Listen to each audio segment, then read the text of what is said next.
Okay, so I think your click is working. All right, thanks.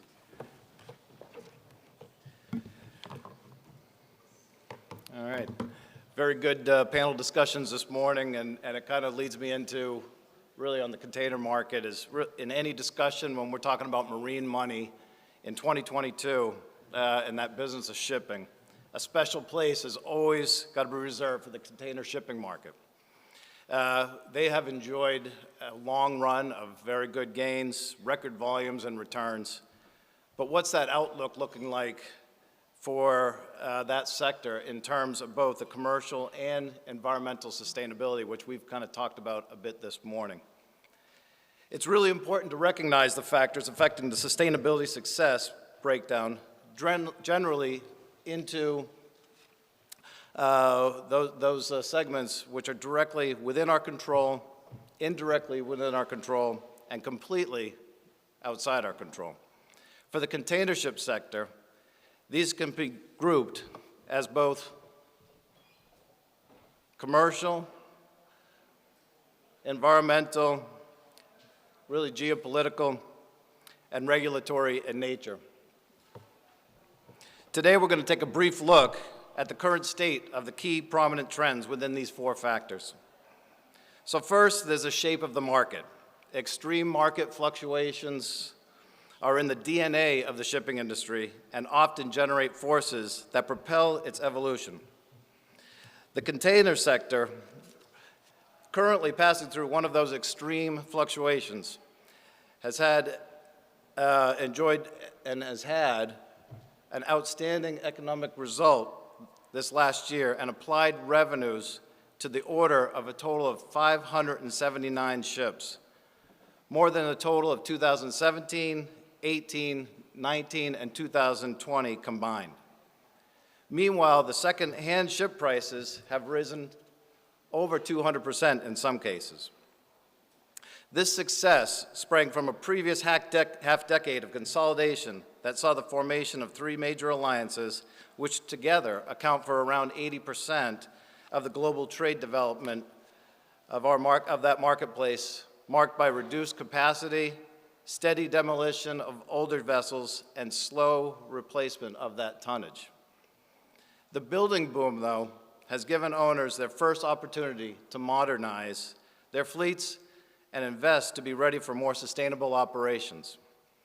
The first of those new generation vessels are now beginning to arrive. This brings us to the next trend, new building rates. The 579 vessels ordered in 2021 was more than 4 times the number ordered in previous years. That's approaching 40% of those were feeder vessels, a trend that continues on today.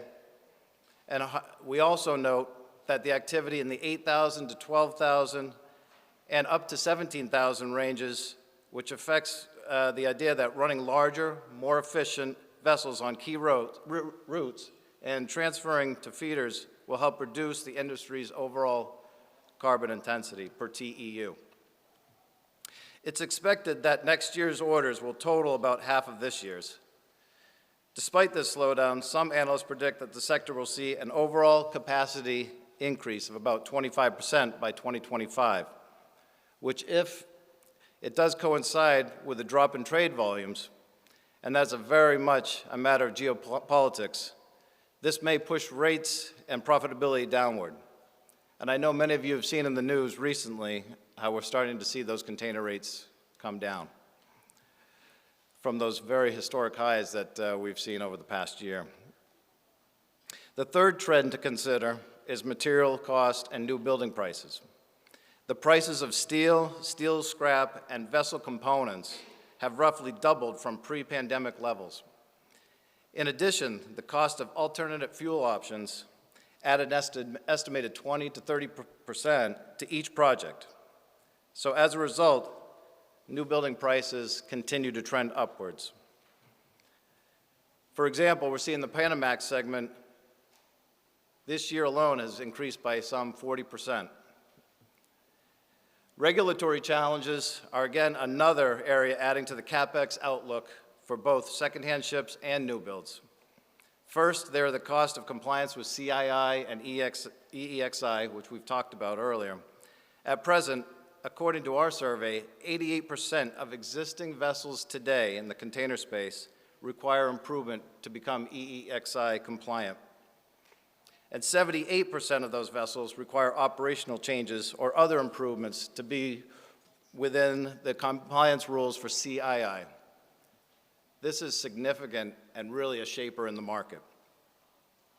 In most of the cases, compliance with EEXI can be achieved only with engine power limitations, where CII compliance is much different and dynamic. A careful ship performance analysis is required to achieve a good ship rating. In some cases, substantial investment on new technologies may be required as well. Two other sustainability stressors that we're seeing will be the European Emissions Trading Scheme and the proposed Fuel EU initiative. The ETS counts tank-to-wake CO2 emissions and hopes to reduce them through the carbon markets, the buying, selling, and trading of emissions allowances. The mathematics of this cover half of the emissions of ships trading to EU ports from non-EU port origins, and full emissions for those tradings between EU ports. Its impact on the industry's commercial sustainability will depend on how well it helps individual companies manage the intended low-carbon transition.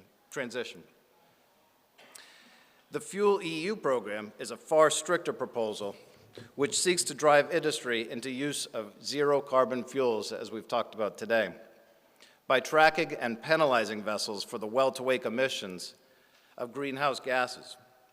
Its full impact as a stressor on sector sustainability is hard to estimate because much of the development remains to be done in this ecosystem, alternative fuels, and the technologies that's needed to support this.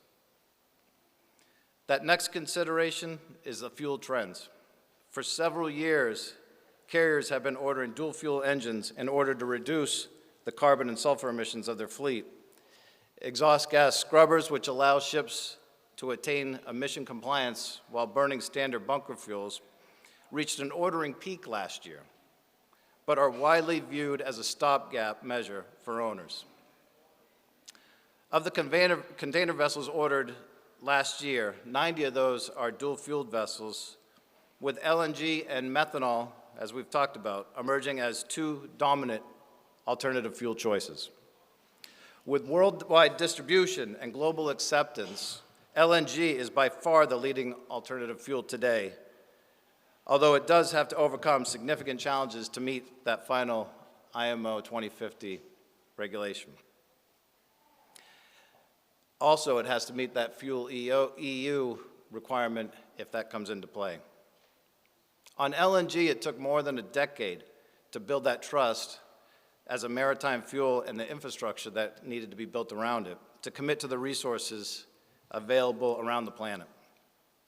Methanol as a marine fuel has great promise for decarbonization and has already gained support from some leading ship owners in projects that have been supported by ABS.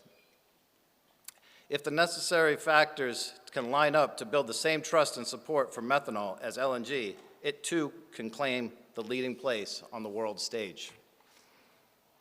And finally, there's a regionalization of supply chains. Supply chain stresses and failures in 2020 and 2021 appear to have started a new logistics trend by driving businesses to move key links in their supply chains closer to home.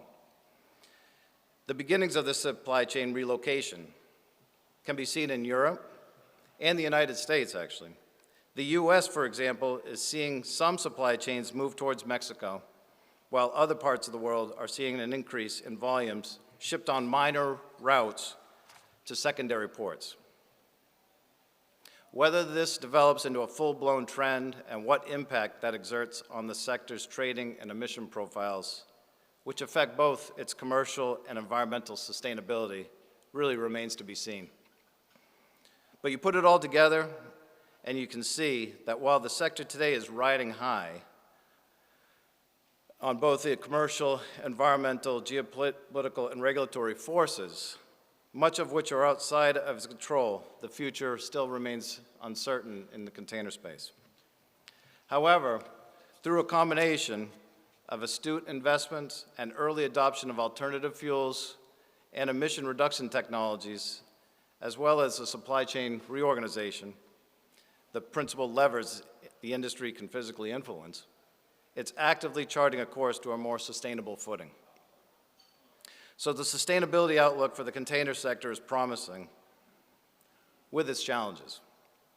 As with the entire industry, the technologies of the future are within its grasp, and we are already seeing seaborne trading patterns changing to become more efficient and decrease the shipping costs in order to mitigate the increased shipbuilding costs triggered by these technologies. So if regulatory development can keep pace with the technology capability, industry is showing promising signs of being able to make a smooth and informed transition to a low-carbon future. Thank you.